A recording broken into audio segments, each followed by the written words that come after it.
In your opinion, should there be a definition, a standard definition of specialty? Who should make that determination? And then finally, how does the lack of a definition potentially affect patient care? It really is standard of care. It really is how you want to manage a benefit and what the benefit needs to be from the payer's perspective. It clearly has something to do with a high-touch model and the cost of the product. Cost certainly is a big component of the definition that goes into a specialty pharmacy today, but cost is not the only thing, right? Outcomes should be equally important. Services that need to go along with those products should be also important. Any drug can be called a specialty drug. I think what's more critical is specialty pharmacy and specialty pharmacy practice and the characteristics that go into that practice, and that's what you're hearing.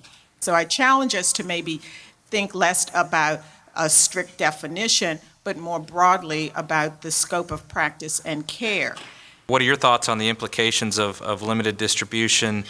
You know, if you see advantages, some see disadvantages, but in general, what could be done to improve access to limited distribution drugs? So when you all of a sudden launch a product in limited distribution, it causes a lot of patient concerns, a lot of stress, unnecessary stress, and a lot of process changes when it comes to prescribers. They're used to using a certain channel. They're used to handing the prescription over to the patient. So now all of a sudden when you close the network, when all the rest of the products are open, that causes a lot of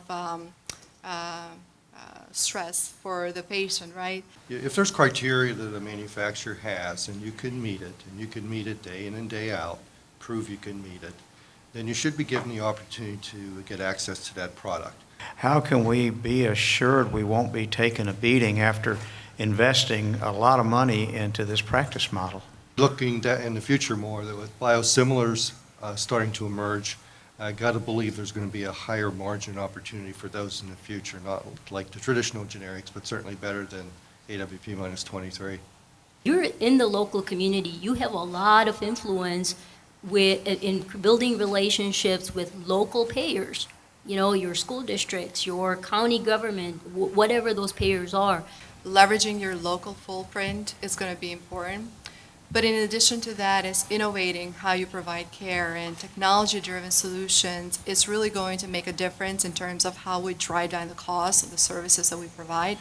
We heard today from all the speakers that providing these specialty services, that are high-touch services, it's expensive. People cost money. Education costs money. How are you working in a better relationship with the prescribers, with the physicians? Leverage that existing relationship you have in the community beyond a transactional approach, demonstrate that you're working very closely with the site of care, and I think that integration can have a real impact. You're in a great spot in the community with your physicians within your service level. I think the first thing you got to do is get out there and let them know that you're in the business, the specialty business, if you will. And because there are folks walking into their offices telling them that you're not in the business. What do you think is the next big innovation that you expect to see in specialty pharmacy? Is it related to patient care? Is it distribution? Is it data technology? And how does community pharmacy play a role, and how does it impact community pharmacy? One of the other trends that will impact community pharmacy that I'm seeing a lot is the segmentation, the investment of the brand teams that are putting in to segment their patient population up front and really shift some of the dollars away from that very traditional promotion into more of that patient engagement piece. Do you foresee, in specialty pharmacy at least, the use of performance data, especially on outcomes, as being a determinant for pharmacies participating in networks? On the pharmaceutical manufacturer side, they do want this data, and they want to know every step of the way. They're going to want to know the status of the referral. When did you get it? When did you touch it? When did you reach out for the PA? When did the patient get the med? When did they get a refill? All that very detailed data is now becoming requirements for some pharmaceutical manufacturers. Do you see a time when the measure of adherence goes beyond proportion of days covered to outcomes? I do see a trend going toward the ultimate outcome. Adherence is something that it makes sense for now, but as far as how it's calculated, how it's measured, that 50, 60% I mentioned earlier probably has some items you could take out of there, and it might look a little better at the end of the day.